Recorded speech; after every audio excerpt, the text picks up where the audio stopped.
When we left off, you had just been discharged from the Army in 1945. Yes, and so my first phone call from Camp Upton, Long Island, my wife said, "I'm pregnant." So that was it. Where I went in, and my son was born. I was already overseas for a year. I was in Italy at the. I was in quite a heavy fighting in Anzio Beachhead. So I didn't see my son until I came back, until he was over a year old when that was my firstborn, Gregory. But in the meantime, I had been severely wounded, not severe, wounded in the back. I had two big pieces of shrapnel, and I went back in the Army. That was in February in France. I went back in, and then I was badly wounded in the city of Nuremberg in Germany. I went across the Rhine River. I went, this is all war talk. Anyway, I got a street fighting in Nuremberg. I got a bullet into my thigh and everything, and ripped a lot of my leg and everything like that. And I was in the hospital for quite a while, and then they took me home. And by that time, it was already 1945. And I was in the hospital in England for a while, and then we went by ship. I remember the ship was the Aquitania, which had about 5,000 wounded soldiers on it coming from Europe, 1945. And we landed in New York, and during the voyage, some officer came down to where we were. All of us guys in one hold. Were about 500 soldiers there who were bedridden. We couldn't. Were not ambulatory. And he came into the hold and he said, "Men, I want to introduce somebody to you. This is Sir, I think. I forget his first name. His name is Fleming. He developed penicillin." So he stood there. I remember seeing him, and all the guys looked at him, and one guy said, "Why do we have to take so many injections?" But I remember saying, "This is the man who developed penicillin. Saved my life several times. Saved other. I'm sure all the men got shot, because the minute you were wounded and you went into an AD station, the first thing said, boom, shot of penicillin. Anytime I was moved, the nurses, the doctor, when was your shot? When were you given your last penicillin? Thousands more men. But somehow, the American soldiers were so big deal. Why do we have to get so many injections? But I remember this gray-haired little man standing in the hold of a ship. And as we approached New York Harbor, we couldn't go up on deck because we were not in uniform. So we were in Army bathrobes. So we had to be in the hold, and I could hear this was 1945. The war officially was already in Europe over, which was May 5th or 8th, and so we were approaching. This is now May 28th in 1945. We were approaching New York Harbor, and I could hear sounds of a band and ships and whistles blowing and all. And there were 4,000 guys around deck, being greeted as the ship came into with all these wounded soldiers. And I wanted so much to go up, and I couldn't do it. So I got off my bunk, and I went down the hallway of the ship, and there were all these cabins, cabin doors. And I found one open. I found cabin open. It was a bit black in there, and I could feel that there were safety belts. They stored safety belts in that cabin, and I felt it. I got to the window and the porthole. You understand? And I pulled the handle of the porthole, and flew open, and in the window was the Statue of Liberty. I mean, I feel, I've always wanted to put that in the film somehow, because it was such a shot, and I really cried like a baby, because to me, it was a symbol of the war. Here we were with a war against fascism and dictatorship, and I'm Jewish. And I saw plenty of Jewish refugees and people in Germany. I mean, I'm not into that. This is not what it's about. But really, I felt very strongly about the war, and nothing like what it is today. The whole world, the entire globe was at war with fascism, both Japanese and German. And so, You don't know how many I met Russian soldiers at that time in France and Europe and in Italy and we used to march. We made the invasion of southern France about a little bit after Omaha. So we went up the Rhone Valley up north, and the French villagers would come out with wine, and we were truly liberators, and the people were greeted us that way. So that moment of seeing the Statue of Liberty meant everything. And the first phone call I made home, Sas was on the phone, and it was her birthday. May 28th exactly is when I made the phone, and Greg was over a year already. So I didn't really see him until I finally was released from the hospital in Worcester, Massachusetts, came Penn Station, all the you traveled from Boston to New York, and there was nothing but soldiers. I think today people cannot imagine what it was like. Women worked in the factories, the men were in the army, almost like completely. And so my son I saw him for the first time in May 28th. No, a little later, a few days later. Anyway, so we came back, life resumed, and by 1947, I was in a play called Dream Girl. And a friend of mine, Marty Red, they were getting together, Kazan and Bobby Lewis, and wanted to get a studio because the group theater had fallen apart. They wanted to get some kind of a studio where people would work. The actor studio idea was begun by Kazan, Bobby Lewis, and Cheryl Crawford. Just to have really what they wanted was a place where actors could come and try things, and like a gym for actors. Twice a week, Tuesdays and Fridays from 11 to 1. It wasn't a school, it wasn't anything like that. They just wanted to have a place where if you were a member of the actor studio and you were voted in, there was a whole lot of, and there were two groups at that time. 1947 was the so-called little older group that Bobby Lewis ran, and a slightly younger group which Gat Kazan ran. I was in the older group with Bobby Lewis. And our group was, I don't know if you know any of these, Herbert Berghoff, David Wayne, or Carl Malden, people. That was the Mildred Donica. Those were the people in that group. So that was 1947. The actor studio began. And 1948, an agency came to the studio and said, there's television's beginning, and we need some good drama. We need some good stuff. So they set up. It was an organization called World Video. I don't think it exists anymore. And the head of the agency was a man named Henry White. I think he was really a promoter, an agent within the video program. And he came to the Actors Studio and said, "Why don't we set up a television series?" And that's how it came about, which began in 1948. Do you remember the first time you saw television? Yes. I heard about it.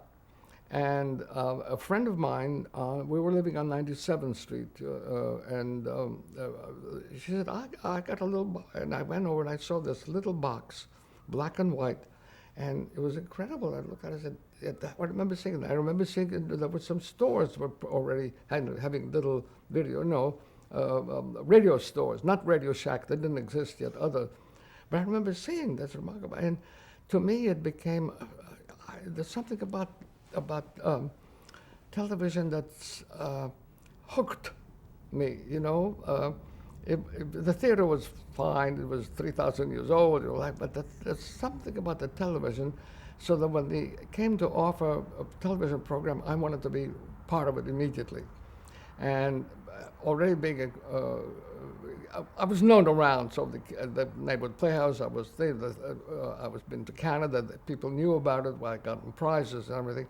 So people like that, Marty Ritt, we were good friends, neighbors, and his mother and my father, my wife's mother knew each other.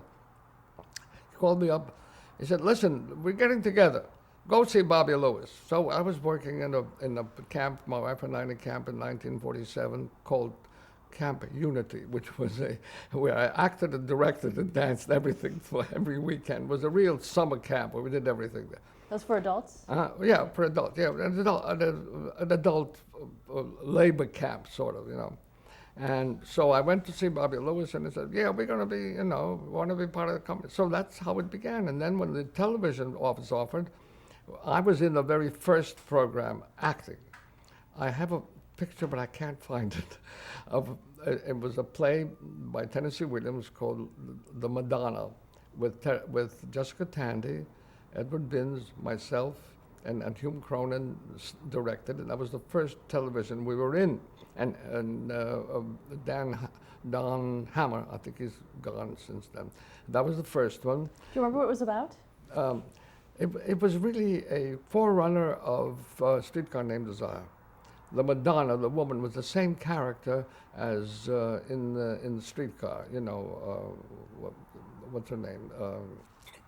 I can't think of it right now. The leading character that in Streetcar Named Desire.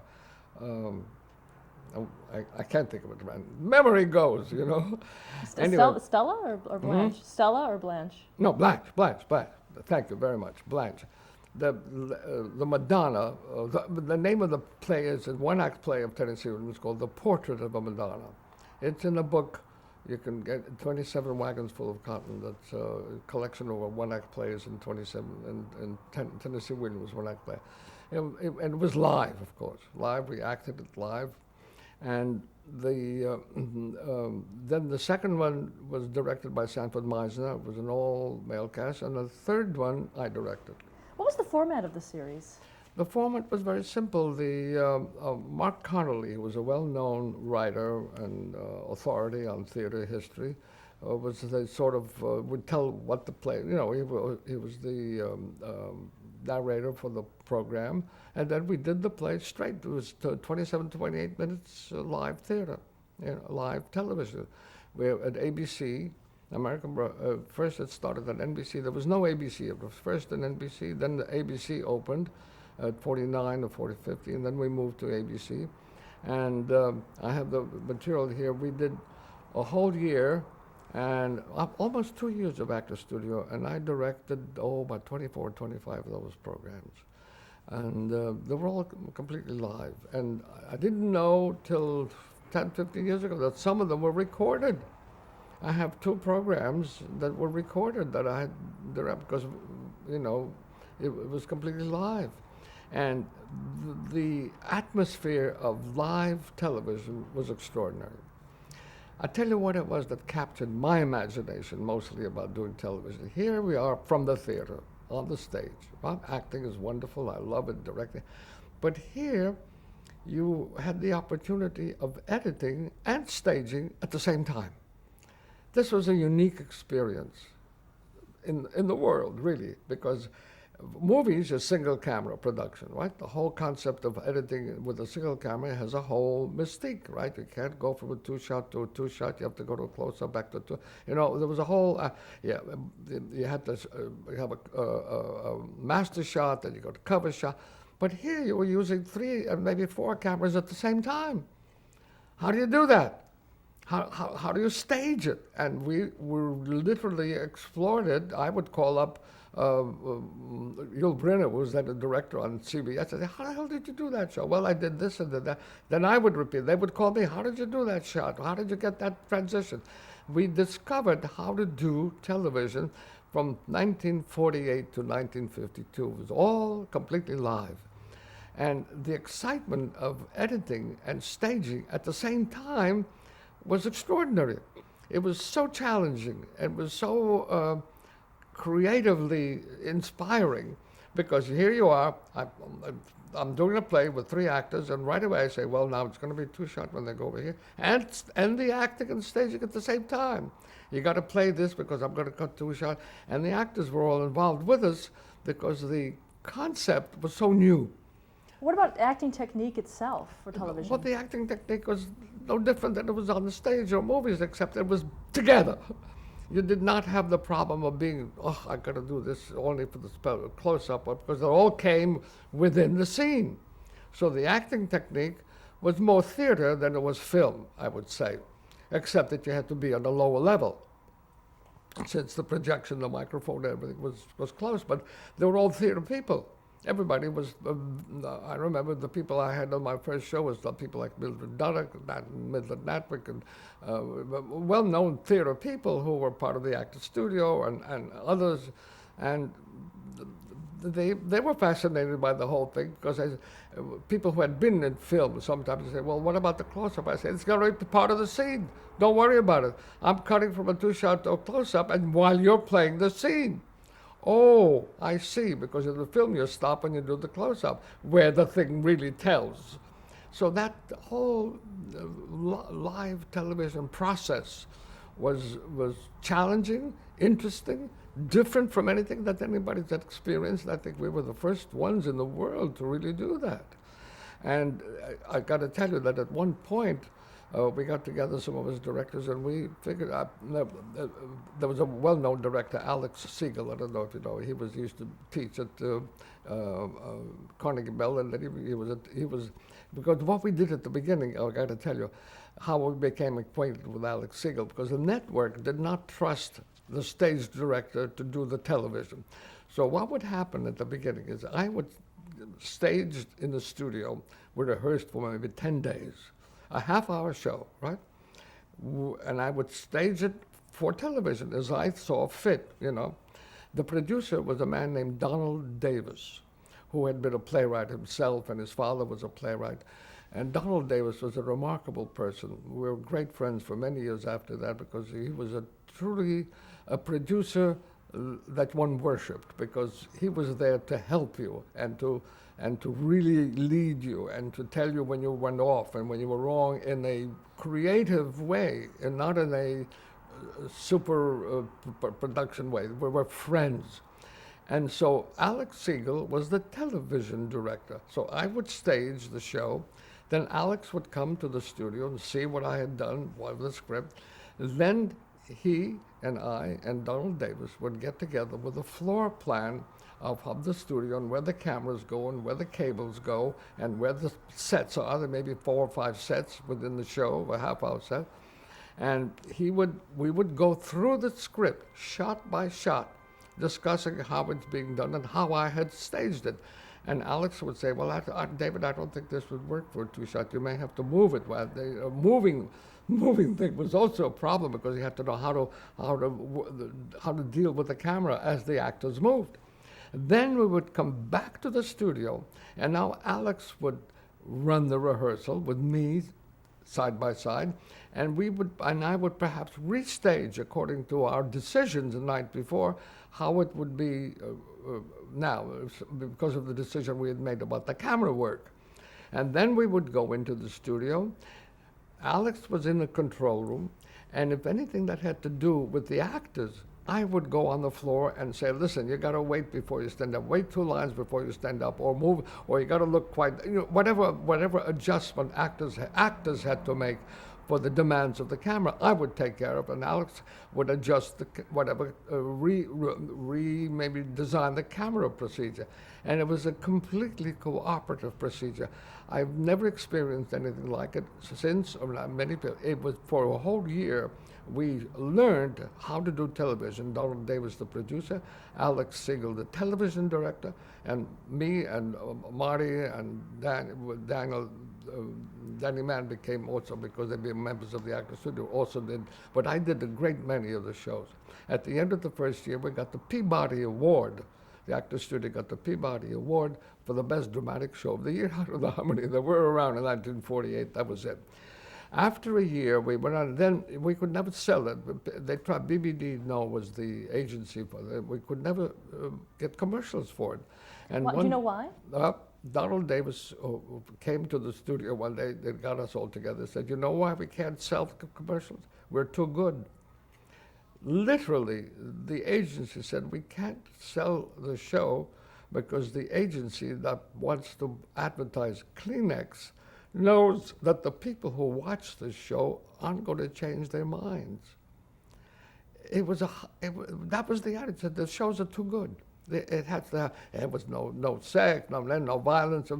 Material was rich material, rich short story writers. One act, Tennessee Williams, Richard Wilbur, they're all wonderful material of that kind. It was first-rate material. How was the material selected? Mostly Donald Davis and his wife, who was an ex-actress, Dorothy Matthews. She had been in the play on Broadway, Ethan Frome, the dramatization of Ethan Frome. He knew literature very well, Donald Davis, and I think he had connections with literary agency. So then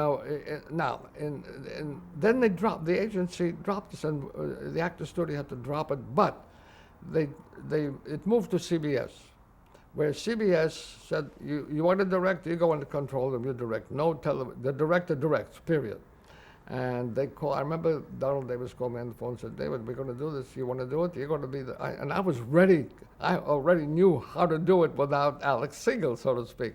So when we moved to CBS, I went into the control room. I did the whole thing, and that was really an exciting period. The series was called The Play's the Thing. Actually, before we go on to that series, Yeah. I still want to ask you a few more questions Sure. about Actors Studio. How closely was the show associated with the Actors Studio itself? Only that the people who were members of the Actors Studio were on the show, and if we needed somebody outside the studio, we went and got the regular actors, in the theater world. The Actors Studio was a place where actors went and did scenes. There was no other connection with the show. What about the writers themselves? Did they have a lot of involvement in the show? Yeah, writers like Alvin Sapensley, I remember, wrote several pieces. Howard Rodman. Good God, I don't remember all the names, but these are because we were very close friends. David Shaw was one? Oh, yeah, David Shaw. Yeah, David Shaw, that's right. I read one piece of his, which was just wonderful. It was called Zone of Quiet, with Eleanor Lynn and Johnny Sylvester, Kurt Conway, and an actress. She's still working. She's an old lady now. Who was Cloris Leachman. Zone of Quiet was a Ring Lardner show. See, writers like that, like Ring Lardner and so on. It was strictly, the Actors Studio had no, it's only the name that was given, but we did, Donald Davis and the directors, we did the show, period. There was no other Actors Studio supervision. Was Elliot Kazan or Robert Lewis involved in the show? No, not at all. What about Cheryl Crawford? No, I remember we had one meeting at the studio, and Cheryl sat next to me. She said, "Can't you get some better material or something like that?" There was no sense of actor. What had become the Actors Studio image was not then. It's just that they were a bunch of actors who were in New York, theater people who were admitted to the Actors Studio. There was a committee that auditioned people. I was one of the committee that auditioned people to the studio.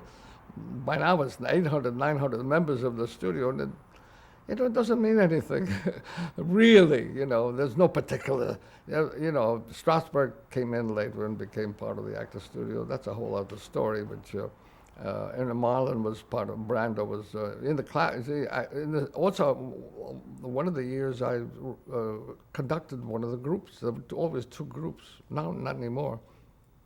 And I conducted one of the groups, and Marlon Brando was part of the group, and they did scenes. The actors brought in and did scenes, and we all said, "That was pretty good. Why didn't you do this?" But there was nothing. I look at the Inside the Actors Studio series on television. It's a lot of baloney.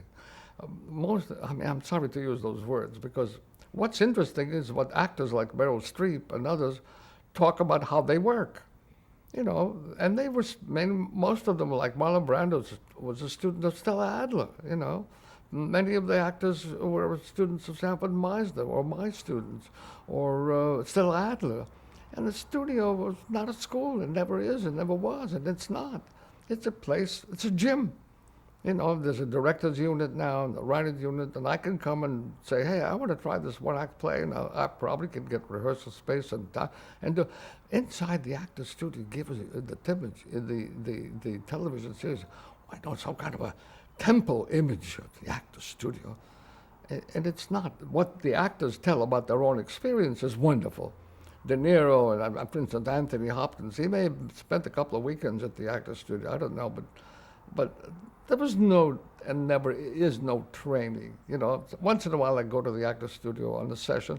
What it is, people do scenes and the moderator says, discuss it, and I was moderator several times, and I discussed, you know, what but it's not at school, like Neighborhood Playhouse, or Michael Howard School, or the NYU, or Carnegie Mellon, or any of the real dramatic schools where you're trained for acting technique, speech technique, movement technique, fencing, dancing. That's a school where you're in there for 8 hours a day. Yeah. Now, back in the early days of television, was there a snobbery a bit between people in the theater going to television? Did people resist it at first? I don't think so. I didn't feel that. I think people were glad to go to work in television. It was $100 a shot, you know. There wasn't, you know, the conditions are so radically different. In the 40s and 50s, you know, there were as many as 200, between 200 and 300 new plays every year. Tennessee Williams, Elmer Rice, Lillian Hellman, Clifford, you know, playwright after play, Maxwell Anderson, Sidney Kingsley. They wrote 4 or 5 plays a year, and they were produced. I did a play off Broadway, Emperor's Clothes by George Tabori. It was in the Greenwich Museum on 13th Street. It cost $15,000 to put it on, and I couldn't use all of it. You know, the whole atmosphere is different. There was no snobbery at all. People wanted to work, you know. Did I tell you that there were at that time as many as 52 live theater programs coming out of New York in 1 week? We had sat down and we figured out there was suspense, there was several daytime shows and not soap operas, whodunit programs, not detective. And there was the Westinghouse Playhouse, there was the Philco Playhouse. There was all live, hour and at the most hour and a half programs at night in television. You know, I remember I did one Actor Studio program from a play by Thomas Hardy, which was called Three Strangers.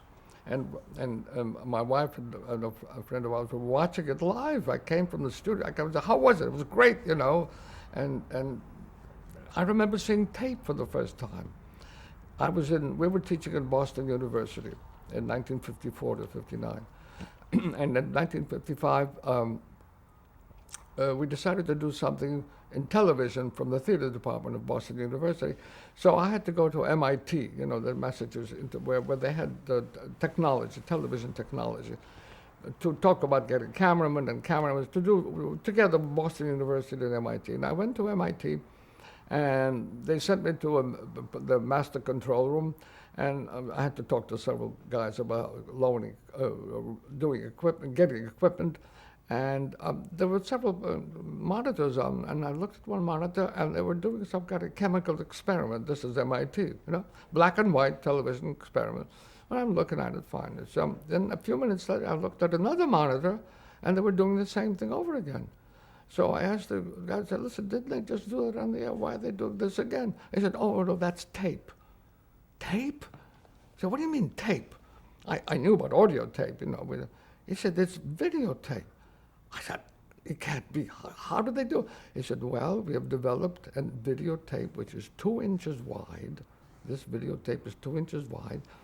And we can, when you play it back, black and white, you can't tell whether it's the actual show. And lo and behold, they played the tape for me, the roll back. It was extraordinary. The tape, incredible. This was, I guess, 1956 or 57. And I said, well, he said, so bulky? He said, well, years from now, maybe it'll come down to an inch or so. Well, of course, within a short time, it became an inch, then a quarter inch, and now, of course, it's on the computer, not even tape, you know, it goes right to computer. Well, speaking of tape, it's time to change ours. So.